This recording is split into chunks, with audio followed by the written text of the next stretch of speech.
يلا نبدأ درسنا بقراءة أم الكتاب الفاتحة. بسم الله الرحمن الرحيم. الحمد لله رب العالمين الرحمن الرحيم مالك يوم الدين إياك نعبد وإياك نستعين اهدنا الصراط المستقيم صراط الذين أنعمت عليهم غير المغضوب عليهم ولا الضالين آمين.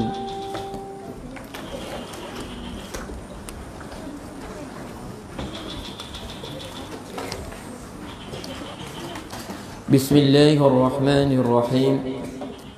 الحمد لله رب العالمين وبه نستعين على أمور الدنيا والدين. اللهم صل على سيدنا وحبيبنا وشفيعنا وقرة عيننا محمد وعلى آله وصحبه أجمعين.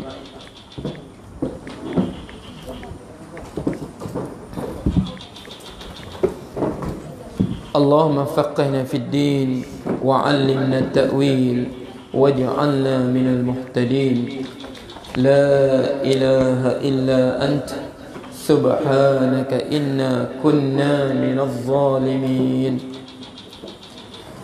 قال المصنف رحمه الله ونفعنا الله بعلومه في الدارين. فصل فصل في بيان أقسام الذنوب. فصل في بيان pada menerangkan aqsamiz zunubi jenis-jenis dosa. Okay. Dia bahagi dosa kita ni, kita makhluk yang penuh dengan dosa. Kita manusia ini makhluk yang penuh dengan dosa. Jadi mengapa kita berdosa ni? Sini Ibnu Qudamah nak terangkan balik kita. Sebab apa? Macam mana kita nak tinggalkan dosa? Kita kena dikenal dosa itu sebab apa? Mengapa kita berdosa? Kita kenal dulu penyakitnya, baru kita tahu ubatnya. Kita kenal penyakitnya. Dosa ni penyakit. Dosa ini penyakit. Jadi kita nak tahu ubatnya, penawarnya, kena kenal penyakitnya. Okay. Penyakit berdosa ni. Jadi kita nak kenal penawar dia, mesti kenal apa? Penyakitnya. Jadi sini diterangkan. Dia kata, i'lam, ketahuilah, ayyuhat talibul ilm, wahai penuntut ilmu, anna lil insani, sesungguhnya, lil insani, bagi seseorang insan itu,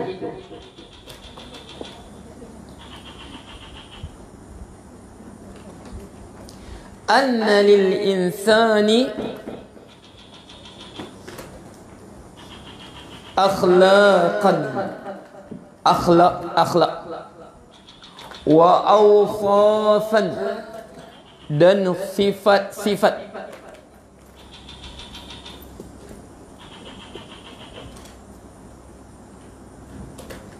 Kathiratan, yang sangat banyak. Kita manusia ini mempunyai berbagai perangai dan ragam. Manusia ini bahkan dalam diri kita sendiri pun mempunyai berbagai sifat. Diri kita pun kadang-kadang kita jadi pemarah. Mudah kita nak marah. Kadang-kadang kita jadi penyabar, betul. Kadang-kadang kita jadi penyabar. Kadang-kadang kita semangat dalam beribadat. Kita bersemangat betul nak beribadat. Kita semangat betul nak belajar. Ustaz suruh cuti pun tak mau cuti. Okey. Kadang-kadang datang penyakit malasnya. Ustaz, tak boleh cuti ke hari ni Ustaz? Okey, kita sendiri, bahkan dalam diri kita, bukan lagi manusia yang lain, diri kita sendiri mempunyai pelbagai perangai kita. Ingat ya? Sebab tu Allah sebut apa?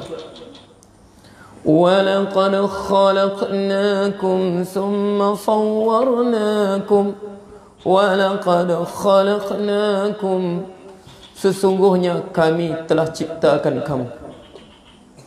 Sesungguhnya kami telah ciptakan kamu. ثُمَّ صَوَّرْنَاكُمْ, kemudian kami bentuk kamu. Cuma sebut. Sesungguhnya khalaqnakum, kami ciptakan kamu. Kemudian kami bentuk kamu.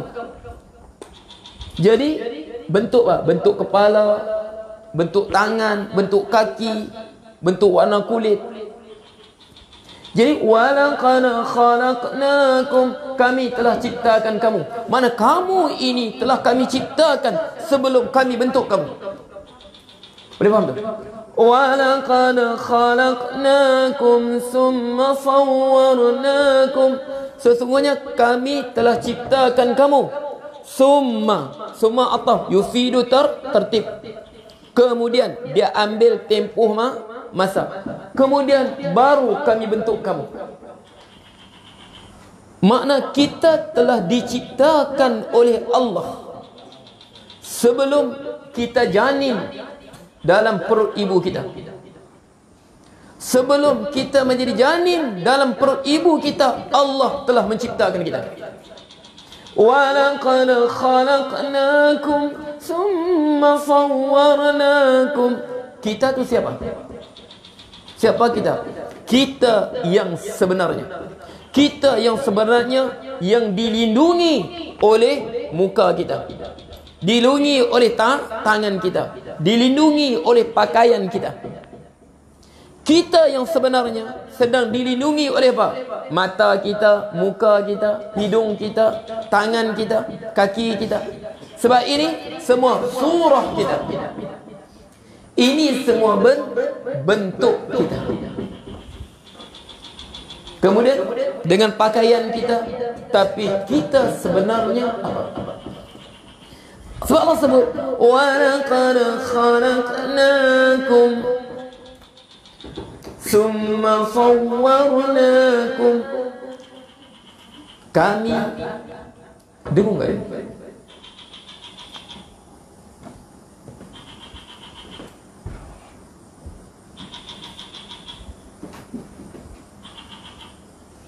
Okey.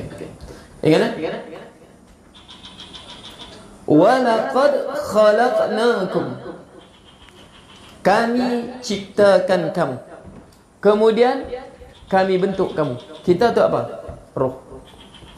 Kita tu adalah roh kita. Sebab tu kita sekarang, roh kita yang menggerakkan kita ni, roh kita. Sebab tu kalau roh kita keluar, apa jadi? Kita pun tak bergerak. Roh kita keluar, kita pun tak bergerak. Kita itu roh kita. Sebab tu roh ini, penyakit dia apa?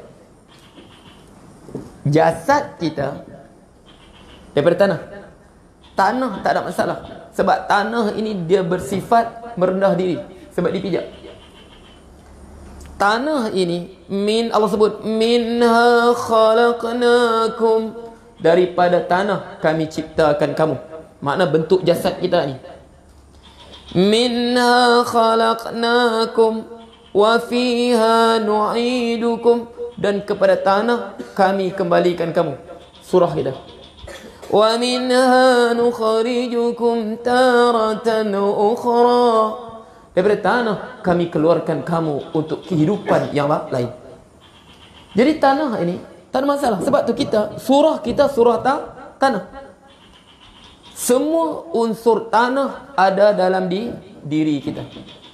Dalam tanah ada air, dalam badan kita ada air. Dalam tanah ada oksigen, dalam badan kita ada oksigen. Dalam tanah ada garam, dalam badan kita ada garam. Semua unsur tanah ada dalam badan kita. Ada tanah warna putih, ada kita kulit putih. Ada tanah warna hitam, ada kita kulit hitam. Ada tanah merah-merah sikit, ada kita kemerah-merahan. Tak ada tanah warna ada biru. Adakah tanah warna biru? Sebab tak ada orang warna biru. Okey. Jadi warna kita tanah. Kita adalah tanah. Tanah bau apa? Lumpur, bau busuk. Ketiak kita bau busuk. Okey. Jadi tanah tak apa. Tapi yang apa? Yang masalah kita sekarang roh kita. Yang nak jaga roh sebab dia terlampau rahsia. Dia terlampau hebat. Dia masuk ke dalam di jasad kita ini dan tanah ni. Itulah yang tanah ni nak belagak. Sebab apa? Allah sebut, wa yas'alunaka 'anir ruh, wa yas'alunaka 'anir ruh. Mereka bertanya kepada engkau wahai Muhammad, apakah ruh? Ruh tu apa? Sekarang ruh tu apa? Qulir ruhu min amri rabbi. Katakanlah ruh itu urusan Tuhanmu. Wa ma utitum minal ilmi illa qalila. Kamu tidak dikurniakan ilmu tentang ruh melainkan sedikit sangat. Jadi kita sekarang digerakkan oleh roh kita. Sebab roh kita terlampau rahsia. Terlampau rahsia. Roh kita terlampau rahsia. Kita kenal sedikit saja.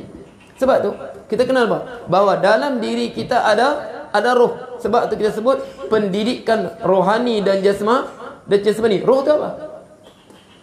Pendidikan rohani dan jasmani. Kita hanya tahu, tapi roh tu apa? Min amri rabbi. Sebab tu setengah orang ni yang dia kata apa? Yang mendakwa belajar apa? Tarikat lah, ilmu hakikat kan. Dia kata kau kenal diri kau, baru kau kenal Tuhan. Kenal diri kau. Sebab tu kita kenal diri kita macam mana kenal diri? Kita kenal diri kita macam mana? Kemuncak kita kenal diri kita bila kita kenal diri kita. Kita mengenal diri kita apabila kita mengakui kita tidak kenal hakikat diri kita. Al-idraku ala adamil idraki idrakun. Apabila engkau mengetahui bahawa engkau tak mampu mencapai hakikat dirimu, idrak, situlah engkau mengetahui. Okey, faham tu? Al-idraku ala adamil idrak atau ala ajzil idrak. Apabila engkau mengetahui bahawa engkau tidak mampu untuk mengetahui hakikat dirimu. Di mana roh sekarang? Macam mana bentuk dia? Apa warna dia? Muka hitam, hidung mancung, gigi putih, tangan panjang. Roh macam mana? Berapa berat dia? Berat badanku, jisimku 60 kilo. Roh berapa kilo? Tak tahu. Jadi kita sebab tu, mana apabila kita mengenal bahawa kita tak mampu mengenal hakikat roh yang ada dalam diri kita sendiri, situlah kita mengenal hakikat di diri kita. Okey? Sebab Allah sebut, wa ma utitum minal ilmi illa qalila. Roh inilah yang menggerakkan sifat kita, bukan muka kita. Biarpun muka sama, tapi perangai tak sama. Okey, sebenarnya sebut apa? Lakin tanhasiru masaratuz zunubi. Lakin, tetapi, tanhasiru, terhad. Tanhasiru, terhad, makna terkepung. Masaratuz zunub, yang menyebarkan dosa-dosa ini. Fi arba'i sifatin. Fi arba'i sifatin, pada 4 sifat. Bila, sebab tu Imam Ibn Qudamah dia kata, bila kita melakukan dosa, apabila kita tidak bersifat dengan sifat sebenar kita. Apa sebenar sifat kita? Sifat sebenar kita adalah sifat kehambaan. Bila kita berdosa, bila seseorang manusia yang berdosa, apabila dia keluar daripada sifat kehambaannya. Apabila dia keluar daripada sifat kehambaannya. Sebab tu Allah gunakan, sewaktu Rasulullah dimuliakan dengan Isra dan Mi'raj, sewaktu Allah muliakan. Okey, ingat Sewaktu Allah muliakan Rasulullah sallallahu alaihi wasallam dengan Isra dan Mi'raj, Allah sebut Subhanalladzi asra bi'abdihi laylan minal masjidil haram ila al masjidil aqsa alladzi barakna hawla. Subhanalladzi, maha suci Allah yang memperjalankan apa? Allah sebut apa? Hamba. Allah tak sebut rasulnya, Allah tak sebut nabinya, Allah sebut hambanya. Sebab maqam ubudiyah semulia-mulia maqam. Maqam ubudiyah kehambaan Rasulullah.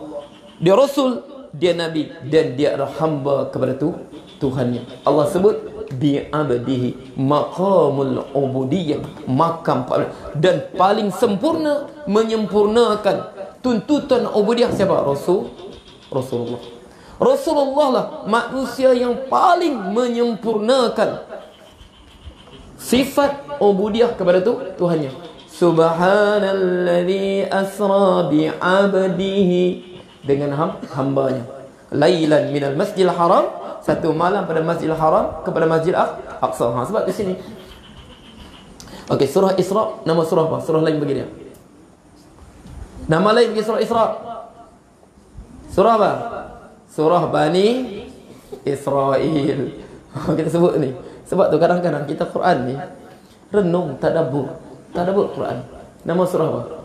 Surah Bani Israel. Selain Isra, surah Bani Israel, dia cerita tentang Bani Israel. Hujung dia cerita. Okey. Fa idza ja'u al-aqsa ji'na bikum lafifa. Ingat surah Isra, surah Bani Israel. Cuba kita tadabbur ayat ni. Betul kan? Allah mulakan. Dia perjalankan daripada Masjidil Haram. Siapa bina Masjidil Haram? Nabi Ibrahim. Awal surah Baqarah. Siapa bina Masjidil Aqsa? Siapa bina Nabi Aqsa? Bukan Nabi Yaqub, juga Nabi Ibrahim. Nabi Ibrahim bina Masjidil Haram, Nabi Ibrahim juga bina Masjidil Aqsa. Yang ini yang qat'i, yang sebut dalam Quran. Setengah kata Nabi Adam, kemudian kata malaikat dibina sebelum ni. Itu tak apalah tu.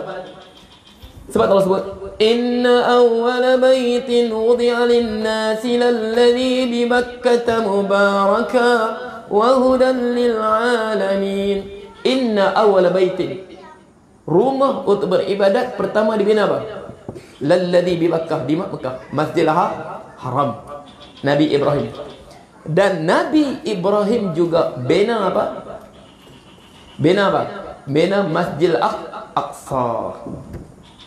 Kam miqdar barihuma 40 sana. Berapa jarak pembinaannya? 40 tahun.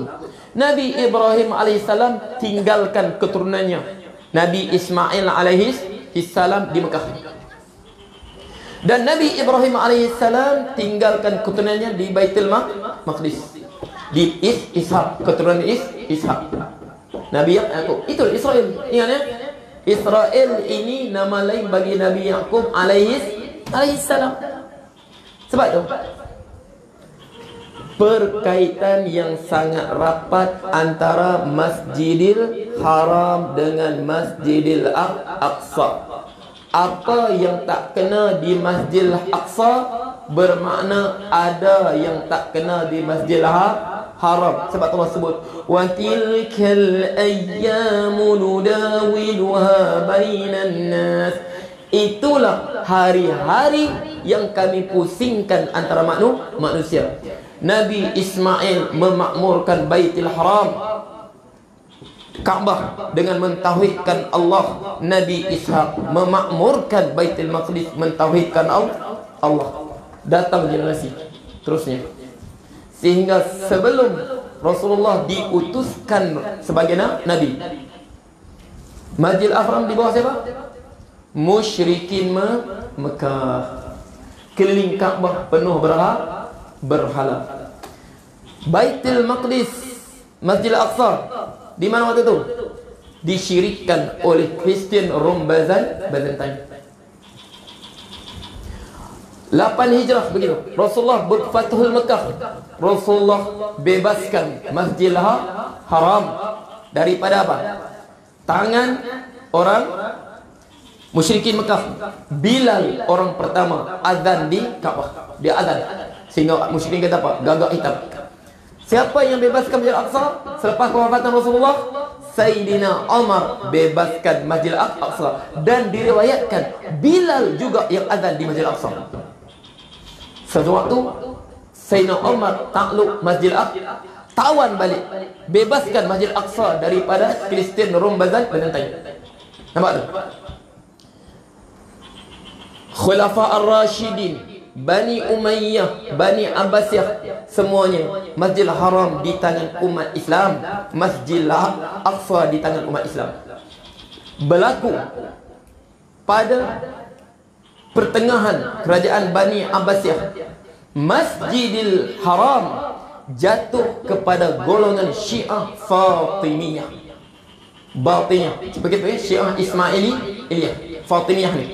Syiah Fatimiyah yang berpusat di Mesir, Hijaz, Mekah, Madinah jatuh kepada Syiah Fatimiyah. Dalam masa sama, Masjidil Aqsa, Baitul Maqdis jatuh kepada siapa? Jatuh kepada Rom. Apa bukan Rom? Apa tentera salib. Jatuh kepada tentera salib. Masjidil Haram di bawah tangan Syiah Fatimiyah yang mengaku Islam. Syiah Fatimiyah asalnya dari kerajaan Ubaidiyah yang bermula di sebelah Afrika. Kemudian berpusat di mana? Di Mesir. Masjidil Haram jatuh ke tangan Fatimiyah. Masjid Aqsa jatuh ke tangan tentera salib. Kemudian Allah subhanallah takdirkan datanglah Salahuddin Al-Ayyubi, masih lagi di bawah Khalifah Abbasiyah. Dia tumbangkan, dia gulingkan kerajaan Fatimiyah di Mesir. Digulingkan, ditundukkan, dia hancurkan kerajaan Fatimiyah Mesir. Masjidil Haram jatuh ke tangan umat Islam balik. Dan apa jadi? Masjidil Aqsa siapa bebas? Salahuddin Al-Ayyubi juga bebaskan. Di bawah kerajaan Abbasiyah terus sehinggalah Osmaniyah jugalah, mereka lah yang menjaga Masjidil Haram, mereka lah menjaga Masjidil Aqsa. Okey. Sehingga apa? Sehingga di akhir pemerintahan Sultan Abdul Hamid. Sebab waktu itu Turki dia hutang yang besar. Sehingga datang wakil British untuk apa? Untuk serahkan Palestin kepada mereka. Apa dia kata? Dia kata apa? Dia kata perkataan cukupnya. Dia kata fa innal Quds laysa lana wala li abaina. Quds, Al-Quds, Palestin, laysa lana, dia bukan milik kami. Wala li abaina, bukan juga bapa-bapa kami daripada Ali Osman, bukan. Walakin lil Islami wal muslimin, tetapi dia milik Islam dan milik umat Islam. Fa innahum qad akhadhuha bi dima'ihim. Sesungguhnya umat Islam dulu, Salahuddin Al-Ayyubi dulu, dia rebut Palestin ini, dia rebut Quds ini, Masjid Al-Aqsa ini daripada tentera salib bi dima'ihim, dengan darah mereka. Mana boleh aku serahkan kepada kamu? Fakhudhuha antum, kalau kamu nak juga boleh. Fakhudhuha antum bi dima'ikum, kamu ambillah Quds dengan darah kamu. Kata-kata Sultan Abdul Hamid rahimallahu, moga Allah muliakan Sultan Abdul Hamid, antara khilafah yang tegas. Okey. Jadi waktu itu, okey, macam mana mereka buat? Waktu itu tengok, mereka British taja gerakan Wahabi menentang kerajaan Osmaniyah, mengkucak-kacirkan perpaduan umat Islam. Mula pecah dan perintah, dia pecahkan, dia tanamkan semangat kebangsaan Arab, benci Turki ini penjajah semua. Jadi situ mereka taja Ali Saud, keluarga Saud dengan Wahabi untuk apa? Untuk menyerang kerajaan Osmaniyah. Akhirnya 1930-an lebih kurang begitu tertegaklah kerajaan Saudi di mana? Di kawasan Mekah dan Madinah, kawasan Hijaz. naik semua tu, tertegak. Dan jatuhlah Masjidil Haram ke tangan Wahabi. Apa terjadi? Apabila jatuhnya 1930-an, jatuhnya Masjidil Haram ke tangan Wahabi. 1948 jatuhlah Masjidil Aqsa ke tangan Yahudi. Dan sejarah ini tidak pernah berubah. Sejarah tak pernah berubah. Maknanya apa? Tak akan tumbang, tak akan jatuh Yahudi di Palestin sekarang, melainkan kena jatuh Wahabi di Masjid Haram dia. Tak akan jatuh Yahudi di Masjidil Aqsa. Pegang. Tak akan jatuh Yahudi di Masjidil Aqsa, melainkan kena jatuh dulu Wahabi di Masjidil Haram. Itulah sunnah yang telah berlaku sebelum ini. Macam kita nak buat? Faham tak? Setengah orang dah. Bukan masalah kita apa. Ini hakikatnya. 1930 sebelum tu dua-dua di bawah Osmaniyah, di kerajaan Islam. Dan itulah sejarah berlaku. Allah sebut, Allah gabungkan. Subhanallah. Waktu Isra' sendiri pun, waktu Isra' dan Mi'raj, Masjid Haram di tangan siapa waktu tu? Siapa kuasai? Musyrikin lagi. Musyrikin Mekah. Masjid Aqsa siapa?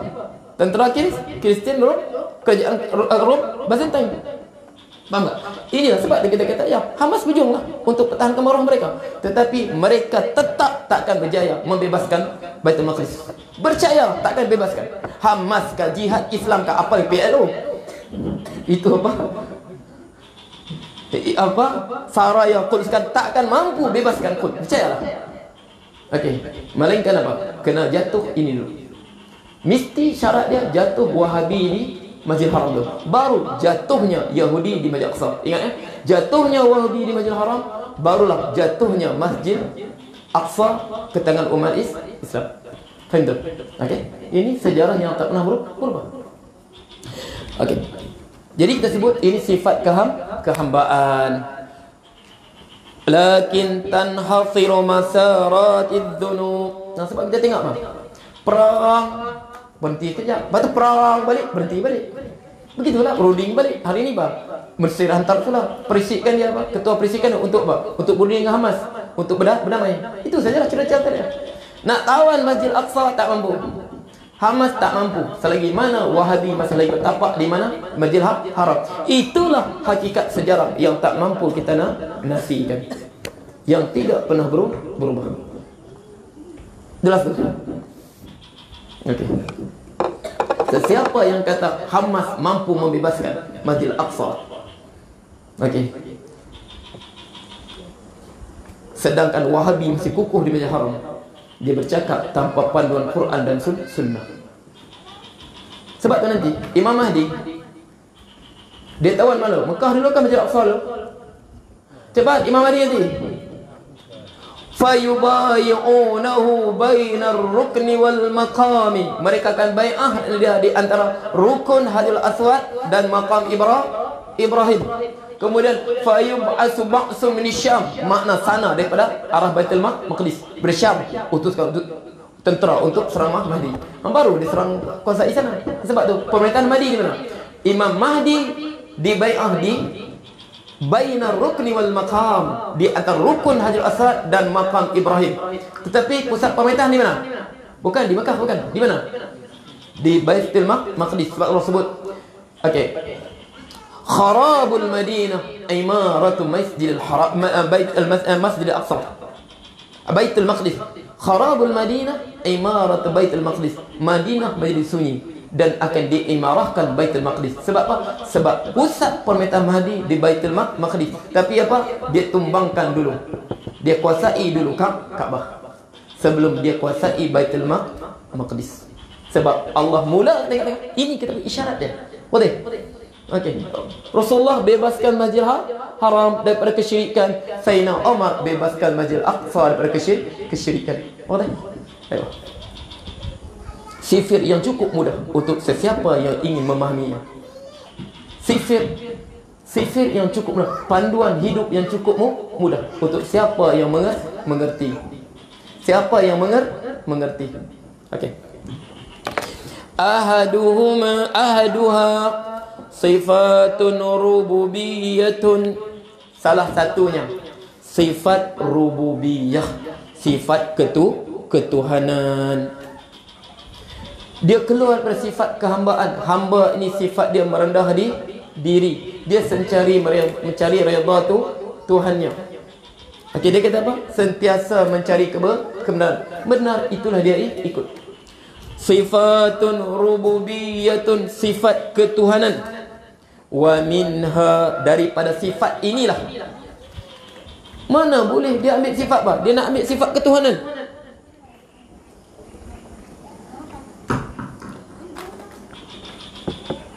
Wa minha, daripadanya yahduthul kibr, berlakunya kibir, keangkuhan. Angkuh ni sifat Allah. Ingat, angkuh ni sifat Allah. Wal fakhru, dan kesombongan.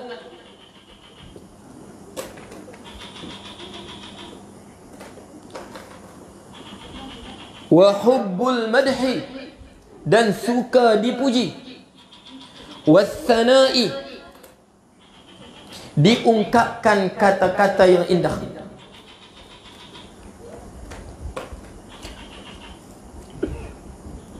Wal izzu, dan kemuliaan, ketinggian, keagungan. Ingat ya? Angkuh ni sifat apa?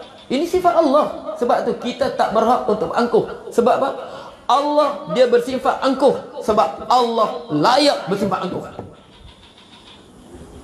Allah suka dipuji kerana dia paling berhak dipuji. Sebab tu alhamdulillahi rabbil alamin, segala puji-pujiannya semuanya milik Allah. Sebab dia berhak dipuji, dia berhak angkuh. Sebab Allah sebut apa? Al-izzu izari, keagungan itu izari. Izari maksud izar, sarung. Sarungku, makna sifatku. Al-izzu izari. Nah, tak tahulah kalau orang tak mahu takwil kan, Allah ada sarung sebenarnya. Macam sarung dia, sarung yang layak bagi dia lah. Okey. Mazhab tak mahu takwil kan? Kami beriman sifat Allah seperti Rasulullah sebut. Rasulullah sebut al-izzu izari. Angkuh itu sarungku. Jadi Allah sarung dia angkuh. Macam mana sarung angkuh tu? Sarung yang layak bagi zat dia lah. Dia kata Allah, Rasulullah sebut begitu. Jadi izari apa? Sifati. Al-izzu sifati. Keagungan ini sifatku. Wal kibriya'u ridai. Okey, dan keangkuhan ridai. Rida. Pakaian rida, baju lah, baju rida. Ridai. Rida ini pun boleh ya, baju luar pun rida juga. Yang apa? Okey, ridai, selendangku.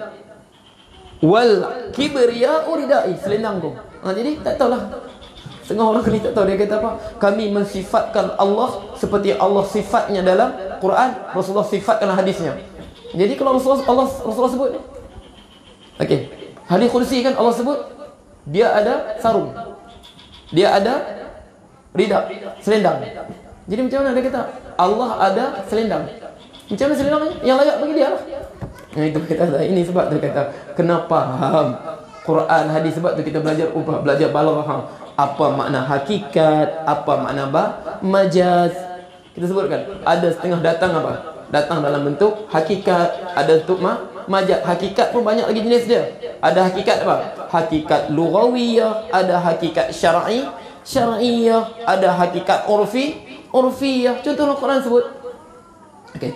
Huwallazi sakhkhara al-bahra litakulu minhu lahman tariya. Huwallazi, dialah Allah, sakhkhalakum al-bahr, memperjalankan, menciptakan untuk kamu, taskhir untuk kamu, al-bahr, lautan, litakulu minhu lahman tariya, untuk kamu memakan daging segar. Ikan daging tak daging? Quran sebut daging. Hakikat apa Quran guna situ? Quran guna hakikat apa? Daging itu. Hakikat lughawiyah. Tapi urfiah tak. Kita daging merujuk apa? Daging kambing, daging sapi, daging apa? Kerbau. Ikan kita sebut daging, kita sebut ikan saja. Faham tak? Kalau dia sebut aku bernazar 2-3 hari ini aku tak mau makan ikan, aku tak makan daging, dia makan ikan, Dia kena langgar nazar ke tak? Tak. Langgar bukan nazar, sumpah. Langgar sumpah ke tidak? Tidak. Sebab itu sebab dia kata kena belajar ini. Hakikat tu apa? Ada hakikat lughawiyah, hakikat segi apa? Bahasa, ada hakikat apa? Syar'iyah, dan ada hakikat urfiyah. Kemudian ada majaz. Kita sebut majaz apa? Ada majaz aqli, ada majaz majaz apa? Majaz lughawi. Majaz lughawi terbagi pada dua. Pertama apa? Majaz apa? Isti'arah. Kemudian apa? Majaz mursal. Itu banyak dalam Quran majaz mursal. Kena faham itu. Okey. Faman yunazi'uni, sesiapa yang berebut denganku, dia nak angkuh juga, azabtuhu, aku akan azabnya. Sebab angkuh ini sifat Allah. Sebab itu kita minta berlindung pada Allah. La yadkhul jannah man kana fi qalbihi mithqalu dzarratin minal kibr. Tidak masuk syurga siapa dalam dirinya biarpun sebesar zarah, mithqala habatin minal kibri, daripada keangkuhan. Jangan sempat angkuh. Keangkuhan menyebabkan hati kita tertutup menerima kebenaran. Keangkuhan menyebabkan hati kita tertutup menerima kebenaran. Keangkuhan menyebabkan seseorang itu terus hanyut dalam kesesatan. Iblis asalnya alim, tapi angkuh, dia enggan menerima kebenaran. Akhirnya dia hanyut dalam kesesatan. Itulah contoh keangkuhan yang paling membinasakan. Sebab Allah sebut al-izzu izari wal kibriya'u ridai faman yunazi'uni azabtuhu. Okey. Ada soalan ke? Mau jawab soalan? Wallahu ta'ala a'lam. Assalamualaikum Ustaz, bagaimana jika jadi makmum perempuan? Bila waktu kami baca Fatihah, adakah semasa imam selepas baca ataupun selepas imam baca Fatihah? Okey, ingatlah, asalnya bila makmum baca Fatihah, selepas imam selesai baca Fatihah. Amin. Sebab amin serentak. Sebab tu Rasulullah sebut apa? Okey. Fa idza qala amin, apabila iman berkata amin, fa aminu, kamu baca amin sekali. Faman wafaqa ta'minahu ta'minal malaikah ghufira ma taqal min dhanbi. Sesiapa yang serentak, ingatkan waktu kita amin, malaikat pun amin juga. Siapa serentak ngam-ngam kita amin, malaikat pun amin juga. Ghufira ma taqaddama min dhanbi, diampunkan apa terdahulu pada dosanya.